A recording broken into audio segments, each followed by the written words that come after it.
أشرف الأنبياء والمرسلين أما بعد فأعوذ بالله من الشيطان الرجيم بسم الله الرحمن الرحيم ولتكن منكم أمة يدعون إلى الخير يأمرون بالمعروف وينهون عن المنكر وأولئك هم المفلحون ولا تكونوا كالذين تفرقوا واختلفوا من بعد ما جاءهم البينات وأولئك لهم عذاب عظيم.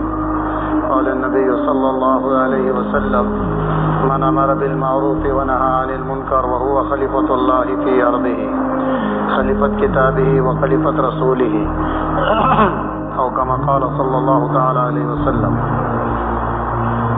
میرے بھائیوں بزرگ اور دوستوں، اللہ کے آخری رسول محمد رسول اللہ صلی اللہ علیہ وسلم نے امت کو جتنا دین سکھایا ہے، دین سکھانے کے ساتھ ساتھ امت کو دین کی محنت بھی سکھائی اور دین کی محنت کو دین کا حصہ بتایا ہے، اور یہ سمجھایا گیا کہ دین کی دعوت، دین کی محنت زوائد نہیں ہے بلکہ یہ بھی دین ہے. لوگ قرآن کے اندر میں دین کو دیکھتے ہیں، دین کی محنت کو نہیں دیکھتے ہیں. دین کے محنت کو دین کا حصہ سمجھ کر کے جو لوگ چلیں گے تو وہ دین کی محنت کو اہمیت بھی دیں گے اور دین کے محنت کو عظمت کی نظر سے بھی دیکھیں گے.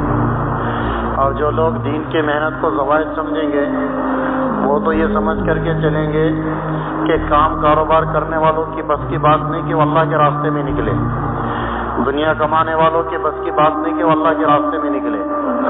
ایک آدمی سمجھے گا اور وہ کہے گا کہ بھائی میں 5 وقت کا نمازی ہوں، پھر میرا نکلنا اللہ کے راستے میں کیوں ضروری ہے؟ یا پھر کوئی یہ کہے گا کہ بھائی میں سالانہ زکوٰۃ دیتا ہوں اور میں حج کی ترتیب پر ہوں اور میں رمضان کے روزے بھی رکھتا ہوں، میں فرائض پورے کر رہا ہوں، تو میرا اللہ کے راستے میں نکلنا کیوں ضروری ہے؟ حالانکہ نکلنا اس کو دین کا حصہ سمجھا جاتا تھا. صحابہ اکرام نکلنے کو اللہ کا امر سمجھ کر کے چلتے تھے. جس طرح سے دعوت، جس طرح سے عبادات کو اللہ کا امر سمجھا جاتا تھا، اسی طرح سے دعوت اللہ کی محنت کو اللہ کا امر سمجھا جاتا تھا. رسول اللہ اگر کسی کو دین پر اٹھائیں، دین کے ساتھ ساتھ رسول اللہ اس کو دعوت کے اوپر اٹھاتے تھے. پہلے دن کے مسلمان کا داعیہ جتنا دین کا تھا اتنا دین کی دعوت کا تھا. امت کے اندر میں رہبانیت نہیں تھی، امت کے اندر میں ذاتی دین پر اکتفا کرنے کا جذبہ بھی نہیں تھا کہ چلو اپن دیندار ہے، اپنی دینداری پر مطمئن ہو کر کے بیٹھ جاؤ. ایک سنگل آدمی بھی رسول اللہ کے زمانے میں اور رسول اللہ والے معاشرے میں ایک سنگل آدمی بھی ہم کو اور آپ کو ایسا نہیں ملے گا جو اپنے دین پر مطمئن ہو کر کے بیٹھا ہوا تھا، بلکہ صحابہ کے زمانے میں اطمینان کو ہلاکت سمجھا جاتا تھا، اللہ کے راستے سے پیچھے رہنے کو ارتداد سمجھا جاتا تھا. اگر کسی آنے والے کو کہا جائے کہ بھئی تمہارا آنا ضروری نہیں، تم تو واپس چلے جاؤ، تم تو واپس چلے جاؤ، تو اللہ کے دین کے محنتوں کو چھوڑ کر واپس جانا، اس کو رسول اللہ کے زمانے میں ارتداد سمجھا جاتا تھا. قبیلہ بنو اسلم کی ایک جماعت رسول اللہ کی خدمت میں آئی. اب وہ مدینہ پاک میں آئے تو مدینہ پاک کی آب و ہوا ان کو راحت نہیں آتی تھی، ان کو بخار چڑھ گیا، ان کی طبیعتیں خراب ہو گئی. تو انہوں نے رسول اللہ کی خدمت میں آ کر کہا یا رسول اللہ، مدینہ کی آب و ہوا نے تو ہم کو کمزور کر دیا ہے. تو اللہ کے رسول نے ارشاد فرمایا ایسا کرو، تم واپس اپنے قبیلے بنو اسلم چلے جاؤ. تو پورے قبیلے کا چند دن کے مسلمان تھے، 2 سے 3 دن ان کو ہوئے تھے آ کر مدینہ، تو پورے قبیلے والوں کی ایک ساتھ ہی آواز تھی کہ یا رسول اللہ، ہم میں سے ایک کا بھی مرتد ہونے کا ارادہ نہیں، مرتد ہونے کا ارادہ نہیں. دین کی محنتوں کو چھوڑ کر کے واپس جانا، جس جگہ پر رسول اللہ ٹھہرے ہوئے اس جگہ کو چھوڑ کر کے واپس جانا، صحابہ اس کو چھوڑ کر واپس جانے کو ارتداد سمجھتے تھے. وہ کہتے تھے یہ کیسے ہو سکتا ہے کہ رسول اللہ تو مدینے میں ہے اور ہم مدینہ چھوڑ کر کے اپنے اپنے گھروں میں جائیں، اپنے اپنے گھروں میں آرام سے رہیں. ایسی قدر قائم کی گئی تھی کہ مدینے میں مرنے والے اپنی موت پر لعنت ملامت کرنا سمجھا کرتے تھے کہ وہ یہ دعا کرتے تھے کہ مدینے کی موت نہ ملے. لوگ دعائیں کرتے تھے کہ اللہ شہادت کی موت دے، تیرے راستے کی موت دے. سیدنا عمر رضی اللہ تعالیٰ عنہ امیر المومنین ہے، یہ دعا کے اندر اللہ سے مانگتے تھے کہ اللہ تیرے راستے کی شہادت دے اور مدینہ پاک کی موت دے، تیرے راستے کی شہادت دے، مدینہ پاک کی موت دے. صحابہ کہا کرتے تھے آپس میں کہ یہ کیسے ہو سکتا ہے، شہادت بھی ملے، مدینے کی موت ملے. دونوں چیزیں ایک جگہ کیسے جمع ہو سکتی ہے؟ شہید ہونے کے لیے ان کو مدینہ چھوڑنا پڑے گا، اور یہ مدینہ چھوڑ کر کے جائیں گے تو پھر مدینے کی مٹی ان کو کیسے مل سکتی ہے؟ یہ مدینے کی سرزمین میں کیسے دفن ہو سکتے ہیں؟ دونوں چیزیں یہ بالکل میل نہیں کھاتی ہے، لیکن اللہ تعالیٰ نے اپنے پیارے بندوں کی دعاؤں کو مقبول بنا دیا۔ جیسا انہوں نے دعا مانگی اللہ نے وہی معاملہ ان کے ساتھ کر دیا۔ اللہ نے شہادت کی موت دی اور مدینہ پاک کی مٹی میں اللہ نے دفن ہونے کی سعادت بھی دے ڈالی کہ مدینہ پاک کے اندر میں دفن ہونے کی سعادت ملی، اور اللہ نے مدینے میں رہتے ہوئے شہادت کی موت عطا فرما دی۔ شہادت کی موت عطا فرما دی۔ شہادت کا جذبہ مردوں کا بھی تھا، شہادت کا جذبہ عورتوں کا بھی تھا۔ اگر کوئی مر جائے مدینہ پاک میں تو اللہ کے رسول بھی کہا کرتے تھے کیا یہ اچھا ہوتا کہ یہ مدینے میں نہ مرتا، مدینے میں نہ مرتا۔ ایک جنازہ رسول اللہ کے سامنے تھا، اللہ کے رسول نے ارشاد فرمایا یہ صاحب کہاں پیدا ہوئے تھے؟ بتایا گیا یا رسول اللہ یہ مدینے میں پیدا ہوئے، یہیں پر پلے، یہیں پر بڑھے اور یہیں پر ان کا انتقال ہو گیا۔ تو اللہ کے رسول نے ارشاد فرمایا کیا یہ اچھا ہوتا کہ ان کا انتقال ان کے جائے پیدائش کے علاوہ دوسرے جگہ پر ہو جاتا؟ پھر اللہ کے رسول نے ارشاد فرمایا جو بندہ اپنے جائے پیدائش کے علاوہ دوسری جگہ دین کی نسبتوں پر جا کر کے مرتا ہے، اللہ تعالیٰ اس کی جنت کی زمین اتنی ناپ کر کے، دنیا کی زمین کو اتنا ناپ کر کے اس کے جنت کے اندر اس کو بڑا کر کے دیتے ہیں، بڑا کر کے دیتے ہیں۔ اس سے جذبے ایسے بنائے گئے تھے دعوت کے لیے جان لگانے کے کہ ملکوں میں جانے کی تمنائیں لے کر کے صحابہ کیا کرتے تھے۔ اگر کسی کو کہا جائے کہ دیکھو میں دیکھ رہا ہوں ایسا ایسا، تو کہتے تھے یا رسول اللہ آپ تو دعا کریں ہم وہاں پر چلے جائیں۔ اللہ کے رسول نے ارشاد فرمایا مجھے حیرت البیضا دکھایا جا رہا ہے، اور کہا کہ میں دیکھ رہا ہوں کہ حیرت البیضا جو کسرا کا تجارتی شہر ہے، تجارتی مرکز ہے، کہا کہ میں دیکھ رہا ہوں کہ حیرت البیضا میں کسرا کی شہزادی شیما بنت بقیلا کا ایک سفید خچر پر سوار ہو کر کالی اوڑھنی اوڑھ کر کا وہ آگے بڑھ رہی ہے۔ اللہ کے رسول صلی اللہ علیہ وسلم کے یہ کہنے پر ایک صحابی نئے مسلمان ہے، ابھی ابھی کا ان کا اسلام ہے، وہ صحابی کہنے لگے یا رسول اللہ پھر تو اب دعا کریں اللہ تعالیٰ شیما بنت بقیلا سے میرا نکاح کرا دے کہ وہ مجھے مل جائے۔ تو اللہ کے رسول نے ارشاد فرمایا ہاں اللہ تجھے وہ دے دیں گے، میں نے دعا کی ہے، کہا کہ وہ تیری ہے، وہ تیری ہے۔ ایسا یقین تھا کہ انہوں نے اس زمانے میں جب وہ عمر کے ادھیڑ پن پر پہنچ گئے، اس زمانے انہوں نے کسرا کا سفر کیا اور اس جماعت کے اندر میں شریک ہو گئے جس جماعت کا رخ کسرا کی طرف بنا تھا۔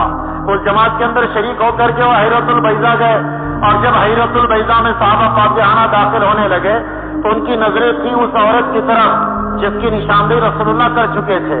وہ شیما بنت بقیلا کو دیکھنے لگے، ڈھونڈنے لگے، تو انہوں نے دیکھا کہ ایک عورت ہے، کالی اوڑھنی اوڑھی ہوئی ہے، سفید خچر پر سوار ہے، دوڑتے ہوئے آ رہی ہے۔ فوراً یہ صحابی آگے بڑھے اور جا کر کہنے لگے یہ تو میری ہے۔ صحابہ نے کہا نہیں تیری نہیں، اس کا تو فیصلہ امیر المومنین کریں گے، لشکر کے امیر صاحب کریں گے، یہ آپ کی نہیں مال غنیمت کی ہے، اس کا تو فیصلہ ہوگا، یہ بانٹی جائے گی۔ تو کہنے لگے اس کا فیصلہ امیر صاحب کو کرنے کی کوئی دقت نہیں ہے کیونکہ اس کا فیصلہ محمد رسول اللہ کر چکے ہیں، اللہ کے رسول کر چکے ہیں۔ رسول اللہ نے کہا کہ میں نے تجھے وہ دے دی، پھر امیر صاحب کون ہوتے فیصلہ کرنے والے؟ تو پھر دو گواہ پیش کرنا پڑا وہ صحابی کو۔ انہوں نے دو گواہ پیش کیے، حضرت ابو لبابہ انصاری اور حضرت ابو بشیر انصاری کا، کہ دو صحابہ ہے جن کی موجودگی میں رسول اللہ نے ارشاد فرمایا تھا کہ وہ میں نے تجھے دے دی۔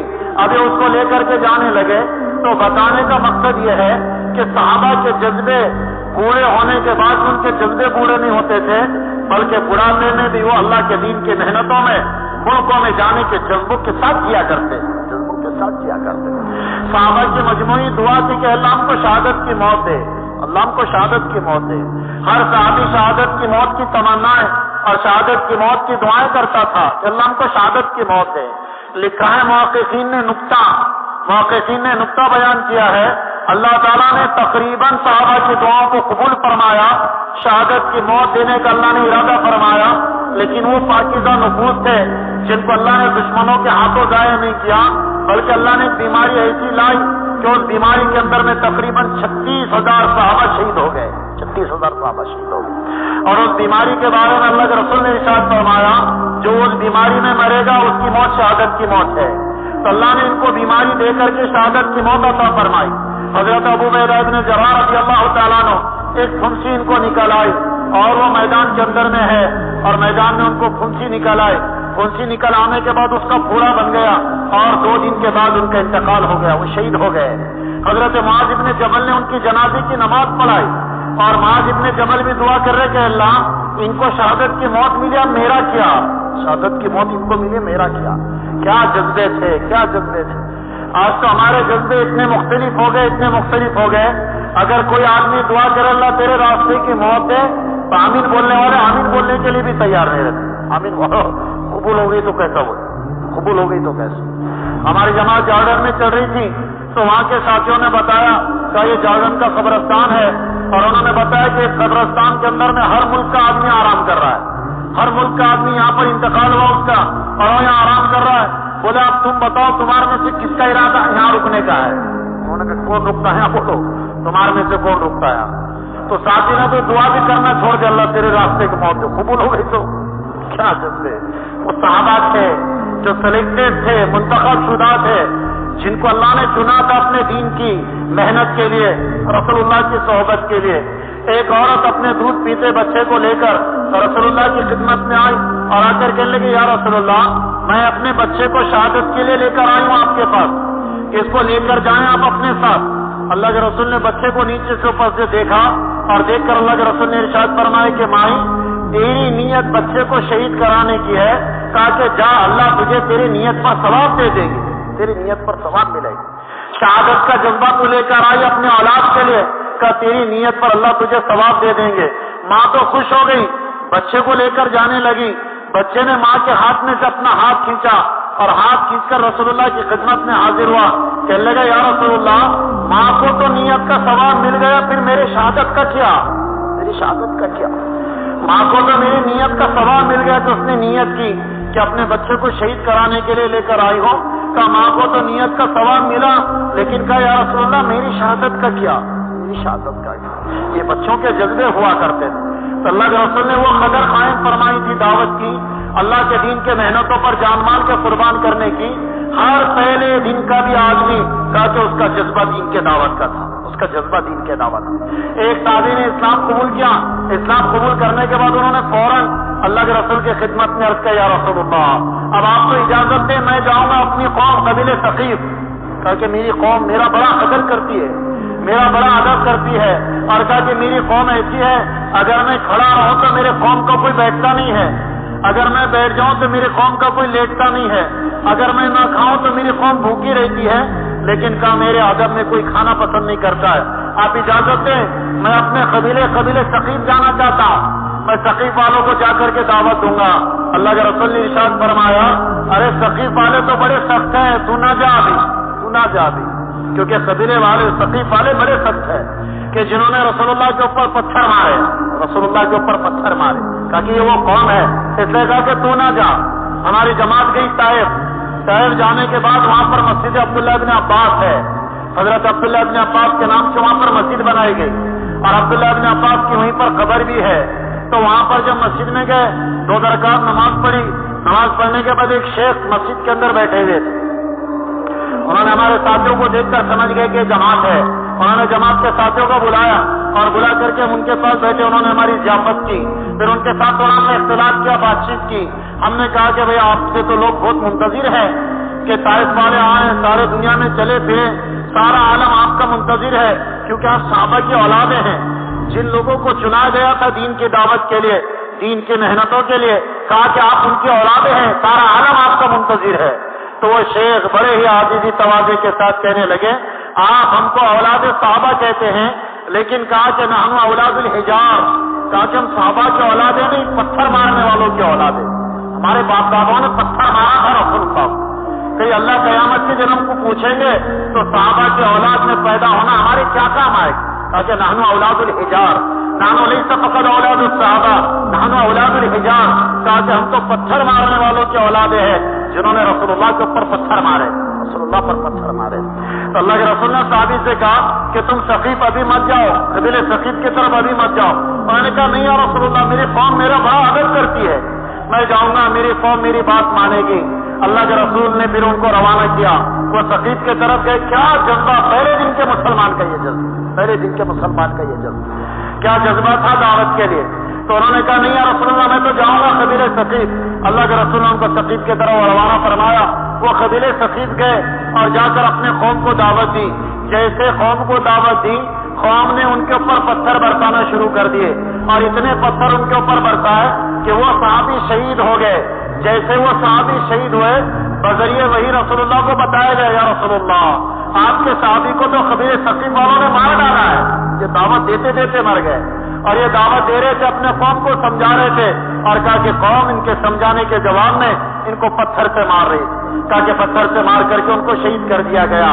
تو اللہ کے رسول ارشاد فرماتے ہیں کہ میرے وہ صحابی کا حال تو صاحب یاسین کی طرح ہو گیا ہے، صاحب یاسین کی طرح ہوا ہے کہ صاحب یاسین کو جیسے مارا گیا، کہا اسی طرح سے میرے یہ صحابی کو بھی مارا گیا۔ کہا کہ میرے یہ صحابی کا حال تو صاحب یاسین کی طرح ہو گیا ہے۔ صاحب یاسین کا واقعہ اللہ تعالیٰ سورہ یاسین کے اندر میں ذکر کر رہے ہیں کہ اللہ کے رسول، ایک رسول اس زمانے کے اندر میں عیسیٰ علیہ السلام، انہوں نے 2 لوگوں کو بھیجا دعوت لے کر کے اور ان کو انطاکیہ بھیجا گیا، اٹلی کے شہر انطاکیہ۔ جب وہ انطاکیہ گئے دعوت لے کر کے، جا کر وہاں پر لوگوں کو دعوت دینے لگے تو گاؤں والوں نے، بستی والوں نے کہا یہ کون لوگ ہیں؟ نئی نئی باتوں کی طرف بلا رہے اور ہمارے جو پرانے معبود ہیں ان کو جھٹلانے کے لیے کہہ رہے ہیں۔ کہا کہ یہ کون لوگ ہیں؟ تو سب لوگوں نے یہ مشورہ کیا بستی والوں نے کہ دیکھو ہم ان کو بلائیں گے کہ جو تم دعوت ہم کو، لیکن کہا ہم نے کہا ہر ایک اپنے کپڑے میں، اپنے جیب میں، اپنے ہاتھ میں، اپنے رومال میں پتھر لے کر کے جائے گا۔ جیسے وہ دعوت دیں گے، دعوت دینے کے بعد ہم ان کے اوپر پتھر برسانا شروع کریں گے، پتھر برسانا شروع کریں گے۔ اب ایک بڑے ہی کام کرنے والا، ستار کام کرنے والا حبیب نجار نام کا آدمی، اس کو معلوم ہوا کہ قوم نے ایسا ایسا مشورہ کیا ہے کہ جو بھلائی کی باتیں بتا رہے ہیں، قوم نے ان کو مارنے کا مشورہ کیا ہے، تو مارنے کا مشورہ کیا ہے۔ تو پھر وہ حبیب نجار کو جب پتا چلا تو وہ اس کا دل نہیں لگا کام کے اندر اور وہ اپنے قوم کو سمجھانے کے لیے گیا، قوم کو سمجھانے کے لیے گیا۔ وہ اپنے قوم کو کہنے لگا کہ میری قوم ان کو کیوں مار رہے ہو، ان کے ساتھ تم برا جذبہ کیوں رکھتے ہو؟ ارے کہا یہ تم کو بھلائی کی باتیں بتا رہے اور جب باتیں بتا رہے تو تم سے کسی چیز کے طلبگار بھی نہیں ہے، نہ تم کو مال دو بول رہے، نہ اور دو بول رہے، نہ نوٹ دو بول رہے۔ کہا تم ان کو کیوں مارتے ہو؟ تو قوم نے کہا وہ باہر والوں کو تو بعد میں نپٹیں گے، یہ اپنے نے کہا اپنے خلاف آ رہا ہے، چلو پہلے اس کو نپٹ دیں گے۔ قوم نے اس کو اتنے پتھر مارے، اتنے پتھر مارے کہ اسی پتھر کے اندر میں ان کا انتقال ہو گیا، ان کا انتقال ہو گیا۔ جب وہ دنیا سے جا رہے تھے، جاتے جاتے اللہ نے ان کی آنکھوں کے سامنے جنت کر دی۔ ان کے زبان سے نکلا انی آمنت بربکم فاسمعون قیل ادخلوا الجنہ قال یا لیت قومی یعلمون بما غفر لی ربی وجعلنی من المکرمین۔ کہا کہ میں اللہ کے رب، میں اس نبی، میں ان دعوت دینے والوں کے رب اللہ پر ایمان لایا۔ انی آمنت بربکم فاسمعون، اے لوگوں سنو سنو، اے لوگوں سنو سنو۔ سننے کے اندر میں بھی تاکید ہے، کیا کہ لوگوں سنو میں تو اللہ پر ایمان لایا۔ قیل ادخلوا الجنہ، کہا کہ میرے روح کو حکم ہو گیا جنت میں داخل ہو جا۔ یا لیت قومی یعلمون، کہا میرے قوم کو خبر ہوتی کہ میرے ساتھ کیا معاملہ کیا گیا۔ بما غفر لی ربی وجعلنی من المکرمین، اللہ نے میرے پچھلے سارے گناہ معاف کر دیے اور اللہ نے مجھے ان لوگوں میں بنا دیا جن کا اکرام اللہ کے ذمہ واجب ہو جاتا ہے، واجب ہو جاتا ہے۔ اللہ نے مجھے ان کے اندر میں بنا دیا۔ تو ہر ایک کا جذبہ پہلے دن کا دعوت دینے کا تھا، پہلے دن کا دعوت دینے کا تھا۔ دعوت کو زوائد سمجھنا اور یہ سمجھنا کہ چلو چند لوگ دعوت کا کام کر رہے، ہمارے کرنے کی کیا ضرورت ہے؟ دعوت کا کام نہیں کرنا، آدھے دین کو چھوڑ کر کے زندگی گزارنا ہے، آدھے دین کو چھوڑ کر کے زندگی گزارنا ہے۔ اللہ کے رسول ارشاد فرماتے ہیں صلی اللہ علیہ وسلم، کہا کہ تم پکے مومن نہیں بن سکتے اس وقت تک جب تک تمہارے دل کی خواہشات اس دین کے تابع نہ ہو جائے جس دین کو محمد رسول اللہ لے کر آئے۔ تو جس دین کو محمد رسول اللہ لے کر آئے تو کیا اس دین میں صرف کلمہ ہے؟ کیا اس دین کے اندر میں صرف نماز ہے؟ کیا اس دین کے اندر میں صرف تلاوت ہے؟ کیا اس دین کے اندر میں زکوٰۃ ہے؟ اس دین میں کلمہ ہے تو کلمے کی محنت بھی ہے، نماز ہے تو نماز کی دعوت بھی ہے، روزہ ہے تو روزے کی دعوت بھی ہے، حج ہے تو حج کی دعوت بھی ہے۔ کہا کہ جو آدمی اپنے ذات سے دین پر چل رہا ہے لیکن دعوت کو ضروری نہیں سمجھ رہا ہے، وہ آدمی پورے دین پر ایمان لانے والا یقین نہیں کیا جائے گا، شمار نہیں کیا جائے گا، بلکہ پورے دین پر عمل کرنے والے وہ شمار کیے جائیں گے جو اس پورے احکام پر عمل کرے جن کو محمد رسول اللہ لے کر آئے، جن کو محمد رسول اللہ لے کر آئے۔ عبادت بھی لے کر آئے، عبادت کے ساتھ دعوت بھی لے کر آئے، اور دعوت کی عظمت کو اتنا بتایا کہ بعض موقع پر عبادت سے زیادہ مقام دعوت کا بتایا ہے۔ عبادت کے چھوٹنے پر ناراض نہیں ہوئے، دعوت کے چھوٹنے پر ناراض ہو گئے۔ دعوت کا اتنا مقام بتایا کہ دعوت کے لیے امت چلے گی پھرے گی۔ اس نے دنیا کے سرزمین کو مسجد بنا دیا۔ ہوائی جہاز کے اندر میں لوگ نماز پڑھ سکتے ہیں، ایئرپورٹ پر لوگ نماز پڑھ سکتے ہیں، زمینوں پر لوگ نماز پڑھ سکتے ہیں کہ دعوت کی وجہ سے امت پھرنے والی ہوگی۔ اس سے کا مخصوص عبادت خانے کی ضرورت نہیں ہے، یہ تو جہاں پر بھی جائیں گے کہ ان کے لیے سرزمین عبادت خانہ بن جائے گی، سرزمین عبادت خانہ بن جائے گی۔ مال غنیمت کو آپس میں حلال کرا دیا گیا کیونکہ امت دعوت کے کام کو لے کر کے چلے گی، کمانے کی ان کے پاس فرصت نہیں ہوگی، اس کے لیے مال غنیمت آپس میں حلال کر دیا۔ پچھلے قوموں کا یہ حال تھا کہ مال غنیمت کے بارے میں یہ اپنا مال غنیمت ایک پہاڑ کے اوپر لے جا کر کے رکھتے تھے، آسمان کی آگ آ کر کے اس کو کھاتی تھی۔ زکات کو آپس میں حلال کر دیا اور ایک مد اللہ کے راستے کے مجاہد کا بنا دیا گیا کہ جو اللہ کے راستے کا مجاہد ہے کہ اس کے لیے ضروری ہے کہ وہ ایک مد میں سے زکات کا مال استعمال کرے۔ تو زکات کے مال کے استعمال کا ایک مد ان لوگوں کو بھی شمار کر دیا گیا جو لوگ اللہ کے راستے کے اندر میں چلتے ہیں، اللہ کے راستے کے اندر میں چلتے۔ دعوت کی وہ عظمت تھی، اس سے اذان کو دعوت بتایا گیا ہے۔ اذان دعوت التامہ ہے کہ مکمل دعوت کا کہ اذان ہے، تو اذان کو اتنی بڑی دعوت بتایا گیا اور مؤذن کے اتنے فضائل بتائے گئے۔ لکھتے ہیں محققین کہ مؤذن کے فضائل کیوں ہیں کہ صرف اذان دینے کی وجہ سے؟ نقطہ بیان کیا ہے محققین نے کہ مؤذن کا معاملہ کیا ہے، اس کی بڑی باریکیاں ہیں کہ مؤذن کو تنخواہ دینا چاہیے یا نہیں دینا چاہیے، اس کی بڑی باریکیاں ہیں کہ مؤذن طے کرنا چاہیے یا نہیں کرنا چاہیے۔ اس کے سارے نقطوں کو جمع کر کے محققین کہتے ہیں کہ اذان دعوت ہے اور کہ اذان دعوت تامہ ہے، ایسی دعوت تامہ ہے کہ اس کے دیتے وقت دینے والے کو حکم دے دیا گیا کہ اپنے کان کے اندر میں انگلی ڈالو اور تم ڈنکے کی چوٹ دعوت دے دو۔ اتنا پسند کیا گیا اس دعوت والے عمل کو کہ اللہ کے رسول ارشاد فرماتے ہیں کہ قیامت کا دن ہوگا، سب سے اونچی گردن والے قیامت کے دن مؤذنین ہوں گے، سب سے اونچی گردن والے مؤذنین۔ تو کون سے مؤذنین ہوں گے؟ یہ ایسے اذان دے رہے کہ جو اذان لوگوں کو اسلام سے نفرت پیدا کرے، ایسے اذان دے رہے کہ لوگ بچھک کر کے اٹھ رہے، چھاتی پکڑ کر کے اٹھ رہے۔ تو کہا کہ یہ مؤذنین کی گردنیں اونچی ہوگی، کہا کہ وہ مؤذنین کی گردنیں اونچی ہوگی جو دعوت دینے والے ہیں، کیونکہ اذان دعوت ہے اور جتنے اذان کے فضائل ہیں وہ دعوت کی وجہ سے، جتنے اذان کے فضائل ہیں دعوت کے فضائل ہیں۔ اللہ کے رسول کے زمانے میں جب رسول اللہ ہجرت کر کے مدینہ پاک تشریف لے گئے، پہلی مسجد اللہ کے رسول نے قباء کے اندر میں بنائی، پہلی مسجد قباء بنائی، اور جیسے قباء بنائی گئی حضرت بلال کو اذان سکھائی گئی کہ بلال ایسی اذان دو۔ چھوٹے چھوٹے بچے قباء کے بستی کے رہنے والے جب انہوں نے حضرت بلال کو اذان دیتے ہوئے دیکھا، انہوں نے بھی جھٹ کان میں انگلیاں ڈال کر کے اذان کی نقل کرنا شروع کر دی۔ بچے بھی اذان دے رہے، اللہ کے رسول کا گزر ہوا، بچے اذان دے رہے، اللہ کے رسول قریب آئے ان کے اذان سننے کے لیے، سارے بچے بھاگے، ایک بچہ قریب میں تھا، اللہ کے رسول نے اس کو بلا کر کے اس کی پوری اذان سنی۔ اذان سننے کے بعد اللہ کے رسول نے اس کے سر کے اوپر سے ہاتھ پھیرا،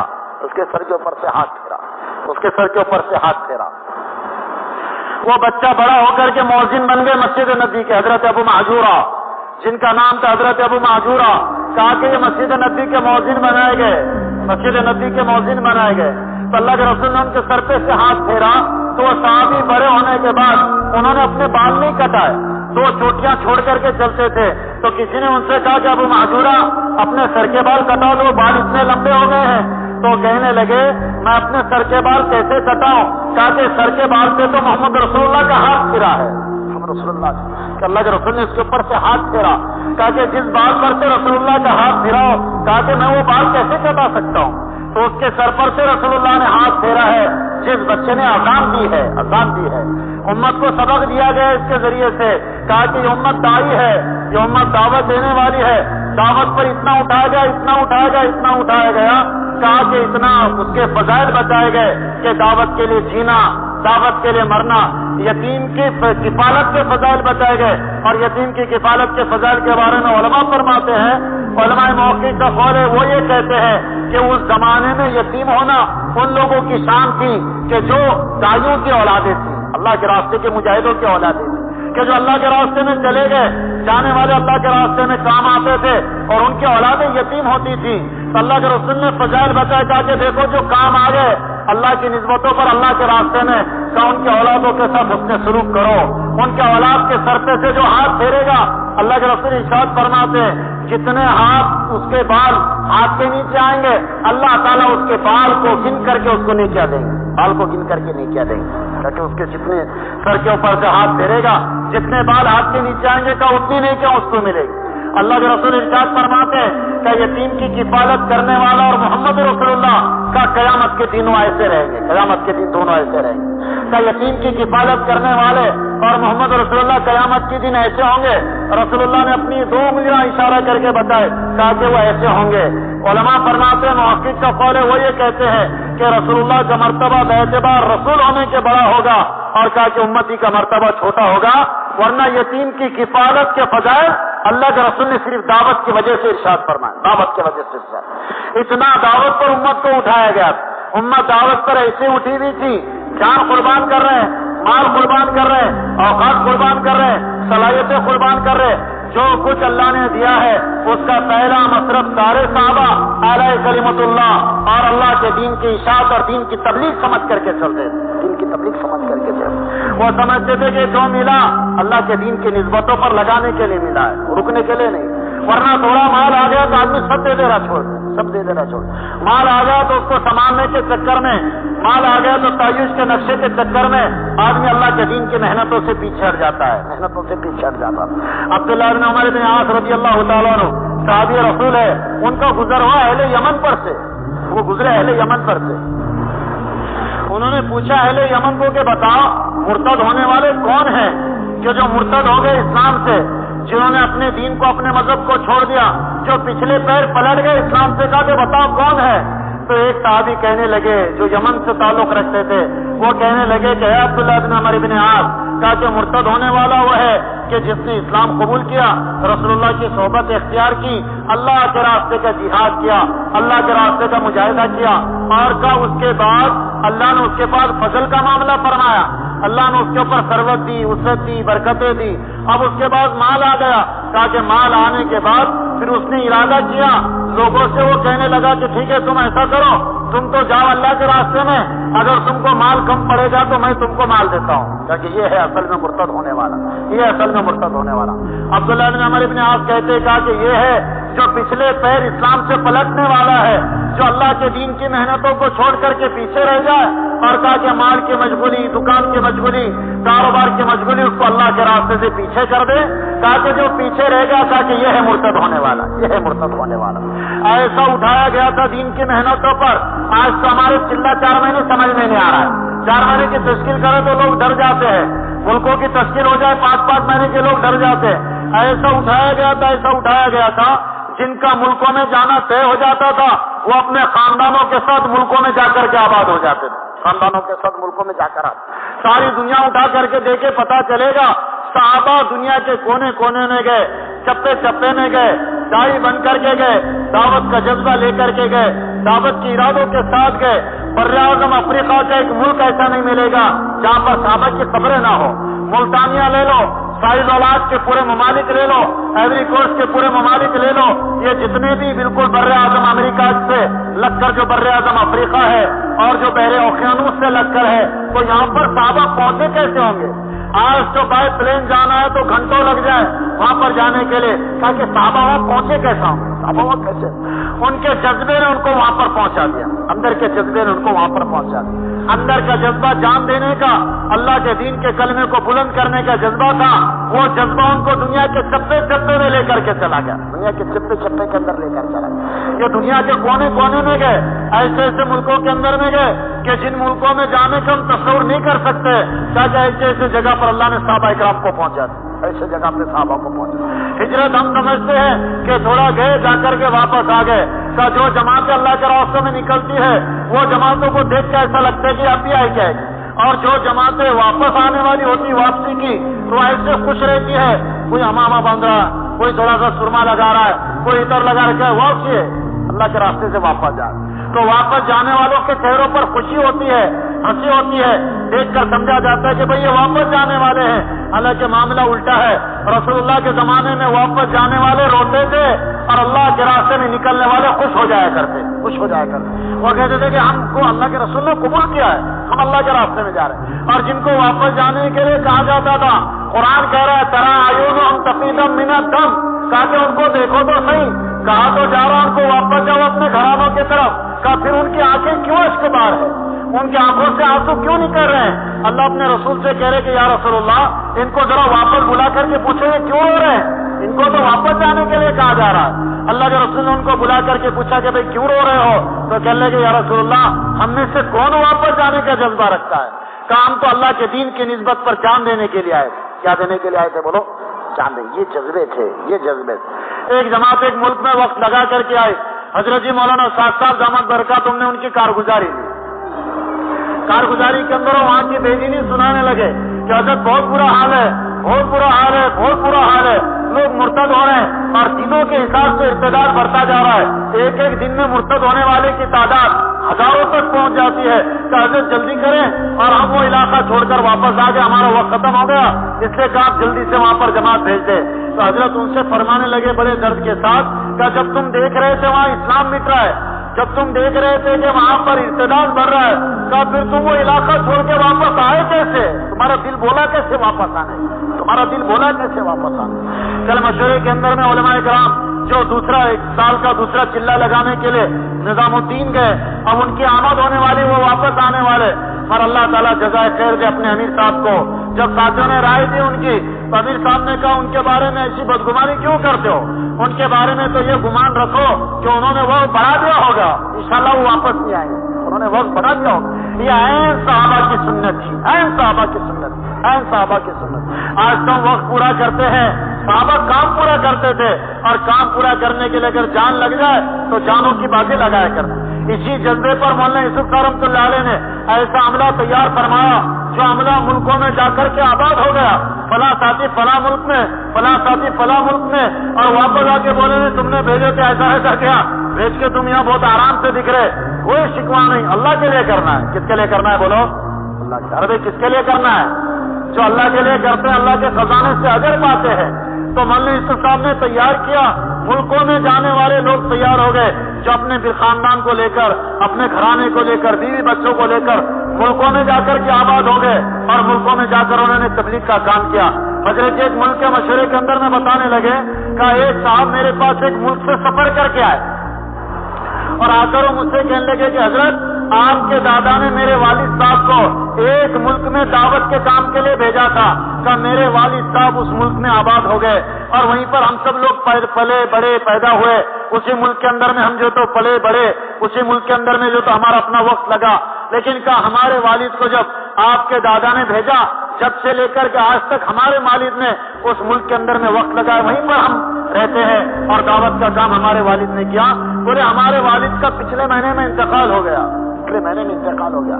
حضرت جی کہتے کہ میں نے پوچھا کتنے سال سے تمہارے والد وہاں پر آباد ہے, تو ساتھی نے کہا 73 سال ہو گئے ہیں, 73 سال سے میرے والد اس ملک کے اندر میں آباد, 73 سال سے. بولے ہم وہاں پر رہ رہے ہیں, 70 پہ 3, 73 ایئرس. کہا کہ اتنے سال سے ہم وہاں پر رہ رہے ہیں. تو انہوں نے کہا اتنے سال سے آپ لوگ وہاں پر رہ رہے. بولے ہاں, اور میرے والد کا پچھلے مہینے انتقال ہوا. میں آپ سے یہ مشورہ کرنے کے لیے آیا ہوں, میں آپ سے یہ مشورہ کرنے کے لیے آیا ہوں کہ ہم نے اپنے والد کو تو وہاں قبرستان میں دفنا دیا ہے, تو ہم بھائیوں کا مشورہ ہوا ہے کہ کم سے کم اپنے باپ کے قبر کے اوپر ان کے نام کی پارٹی تو ہونا چاہیے, خطبہ لگانا چاہیے, نام کی پارٹی, کہ فلاں فلاں صاحب کی خبر ہے جو فلاں سن میں ہندوستان سے ہجرت کر کے اس ملک میں آئے, مولانا یوسف رحمۃ اللہ علیہ کی دعوت پر, ان کی محنت پر اس ملک میں آ کر کے آباد ہو گئے, اور اب قبرستان میں آباد ہے, یہیں پر آرام کر رہے ہیں. کہا کہ ہمارا دل چاہتا ہے کہ خطبہ لگائیں اپنے والد کی خبر پر, لیکن جس آدمی نے زندگی پوری اطاعت کے ساتھ مشورے کے ساتھ گزاری, کہ ہم اس کے خبر پہ خطبہ بغیر مشورے کے نہیں لگا سکتے. اس لیے کہا میں پلین سے سفر کر کے آپ کے پاس یہ اجازت لینے کے لیے آیا کہ ہم اپنے باپ کی خبر پہ خطبہ لگائیں, پارٹی لگائیں اپنے باپ کی خبر. تو حضرت نے فرمایا کہ بھائی آپ اپنے باپ کی خبر سے خطبہ نہ لگائیں, بلکہ ہم یہ چاہتے ہیں کہ جس طرح صحابہ گمنامیوں کے ساتھ سرزمین پر آباد ہیں, زمین کا سیون بنے ہوئے ہیں, ملکوں میں ان کی قبریں ہیں. کہا قیامت کے دن جو صحابہ اپنے اپنے ملک سے اپنے اپنے زمین کے حصوں سے اٹھیں گے تو ہمارا دل یہ چاہتا ہے کہ آپ کے والد بھی گمنامی کے ساتھ اس قبرستان کے اندر میں رہیں کہ جنہوں نے اخلاص کے ساتھ کام کیا مرنے کے بعد کا ان کے اخلاص کو ظاہر کرنے کا ہمارا دل نہیں چاہتا ہے. تاکہ جس طرح صحابہ قبروں سے اٹھے اپنی قربانی کے ساتھ ہم یہ چاہتے کہ تمہاری والد بھی صحابہ کی طرح اپنے قربانی کے ساتھ اپنے قبر سے اٹھے اپنے قبر سے اٹھے. تو کہا کہ یہ ہجرت تھی. اب تو 4 مہینے 5 مہینے ملکوں والوں تو بہت زیادہ ہے. 2-2 سال کی جماعتیں ملکوں میں چل رہی ہے دین کا کام کر رہی. جب دنیا آدمی سالوں کما سکتا ہے تو دین کے محنت کے لیے لوگ سالوں کیوں نہیں لگا سکتے. حضرت جی بتانے لگے مولانا صاحب کہا کہ ایک عورت 17 سال کے لیے کویت میں برتن دھونے کے واسطے گئی. چھوٹا سا بچہ دودھ پیتا بچہ تھا. دودھ پیتے بچے کو چھوڑ کر دوسروں کے حوالے کر کے 17 سال اس نے کویت کے اندر میں گزارے برتن ماننے کا کام کری. 17 سال میں بڑی پوٹلی جمع ہوئی. اب اس نے آنے کا ارادہ کیا تو پڑوسی کو خط لکھا انہوں نے کہ میں نے آنے کا ارادہ کیا ہے اور میں فلاں تاریخ کو فلاں ایئرپورٹ پر فلاں ایئر سے آ رہی ہوں اور میں اتنے بجے وہاں پر ایئرپورٹ پر پہنچ جاؤں گی. کہا میرا جو بچہ میں تمہارے حوالے کر کے گئی تھی اس کی کفالت پالن پوشن کے لیے کہا میرے بچے کو بولو کہ مجھے لینے کے لیے ایئرپورٹ پر آئے. خط اس نے لکھا. 17 سال کے بعد جب ایئرپورٹ پر آئی ہندوستان کی سرزمین پر اب اس کا بیٹا ماں بول کے پکار رہا اور وہ پوٹلی چھپاتے ہوئے پھر رہی. انہیں بول رہا ماں. انہیں بولی کیا معلوم بیٹا تو میرا بیٹا ہے کہ نہیں. میری پوٹلی دیکھ کے نزدیک آ رہا کہ کیا معلوم تو میرا بیٹا ہے کہ نہیں. تو ماں آگے بھاگے اور کہا کہ بیٹا پیچھے ماں بول کے اس کے پیچھے چل رہا اور ماں آگے بھاگ رہے اپنی پوٹلی دبا. 17 سال کی کمائی ہے پوٹلی کے اندر. اب یہ میرا بیٹا ہے کہ کون ہے معلوم نہیں. تو دنیا کی نسبتوں پر لوگ ایسی قربانیاں دے رہے. 17 سال اپنے تانے بچے کو چھوڑ کر ایک عورت کویت میں برتن ماننے کی نوکری پہ چلے گی. 17 سال اس نے لگا. تو دین کے محنتوں کے لیے 4 مہینے 5 مہینے 6 مہینے 7 لوگ سمجھتے کہ تو بہت ہو رہا گیا. ایک جماعت چل رہی تھی بھیڑ میں. ان کو پوچھے کتنا وقت ہو گیا. انہوں بولے 20 دن ہو گئے. کتنے رہے 100 دن رہے. بولے کتنے دن رہے 100 دن رہے. بولے وہ تو ان کے بولنے میں تھا. جو ہو گیا وہ بہت ہے اور جو رہے وہ تھوڑا اب بھی ہو جاتا اب بھی ختم ہو جاتا. مصیبتوں کو ہلکا کرنا صحیح اللہ والوں کی علامت. اللہ کے رسول نے بڑی مصیبتیں صحابہ کو ایسی ہلکی کر کے بتا دی. اللہ کے رسول ٹیک لگا کر بیٹھے ہوئے تھے اور انہیں صحابی نے آ کر کہا یا رسول اللہ آپ ٹیک لگا کر بیٹھے ہوئے دشمن دندناتے پھر رہا لوگ ہم کو تکلیف دے رہے ہیں ظلم و ستم کا بازار گرم ہے اور تم تو آرام سے بیٹھے ہوئے. تو اللہ کے رسول نے یہ نہیں بولا رہا ہو تمہارے ساتھ تھوڑا سا رعایت کا معاملہ. اللہ کے رسول جذبے کے ساتھ اٹھ کر بیٹھے. اللہ کے رسول نے فرمایا ارے کیا تو بھی کیے تم نے اتنا بڑا کام جو آ کر مجھے بتا رہے ہو. ارے کہا پچھلے قوموں میں ایسے انبیاء گزرے ہیں.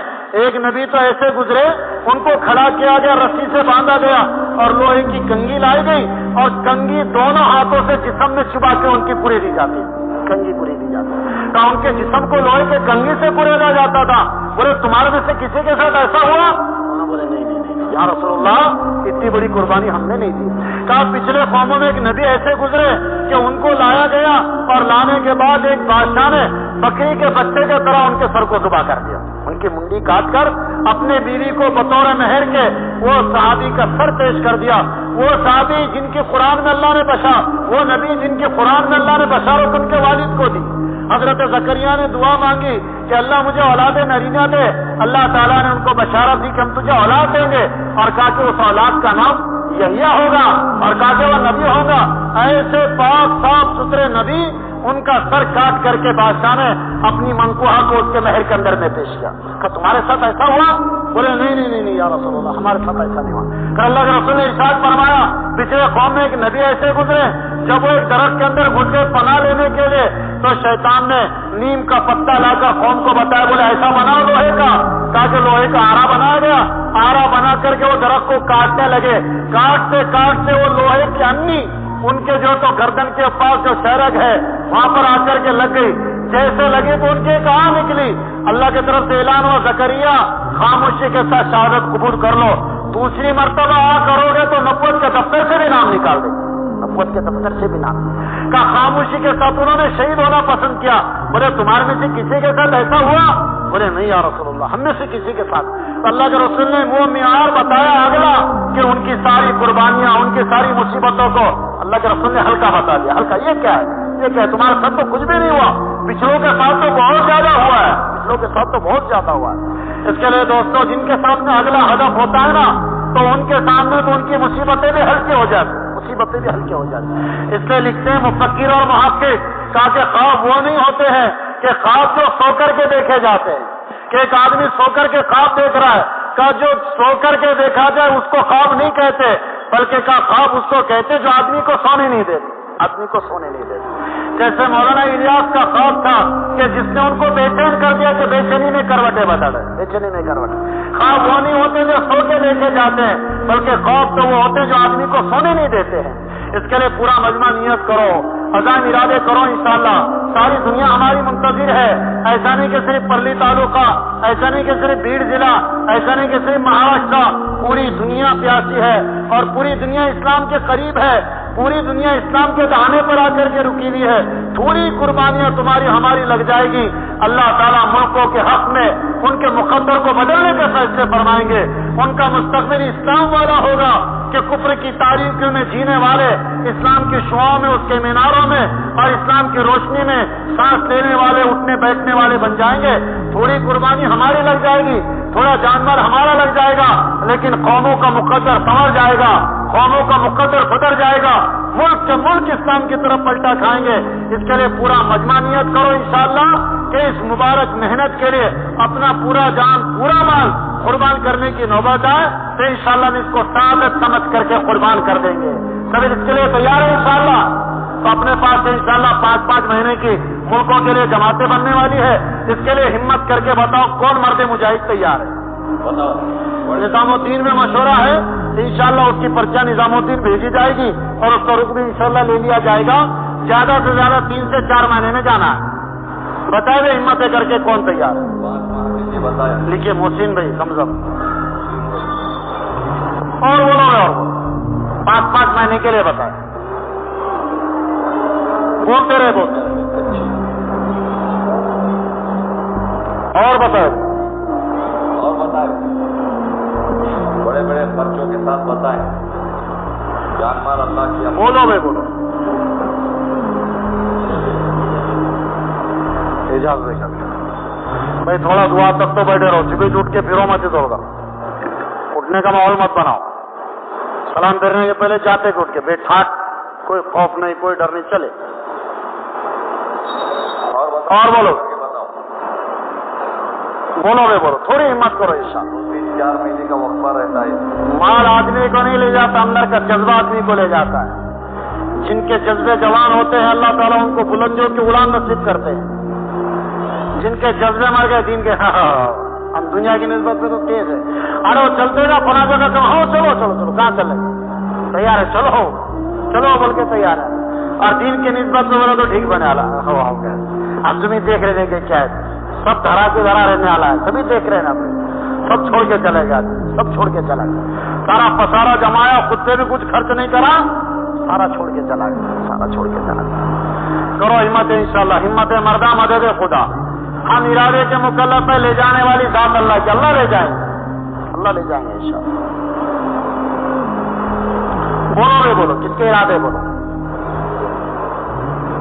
بھرتی کے نام آپ جو یہاں ہے انہوں تو بولنے دو نا. یہ ملک جانا ہے بیرون، بغیر والوں کو تو ہمیں سب ٹوکواڑی نہیں بھیجتے.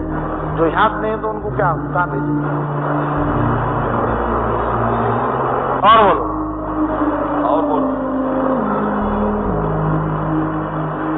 چلو اللہ قبول کرے. نیت کرو انشاءاللہ اس کی ترتیب بنا کر کے ایک جماعت پرلی سے مضبوط بنانے کی فکر کرو. سب کریں گے انشاءاللہ. چل دین کی تبلیغ میں چلنے کا مزہ دیکھ، اللہ کے راستے میں نکلنے کا مزہ دیکھ.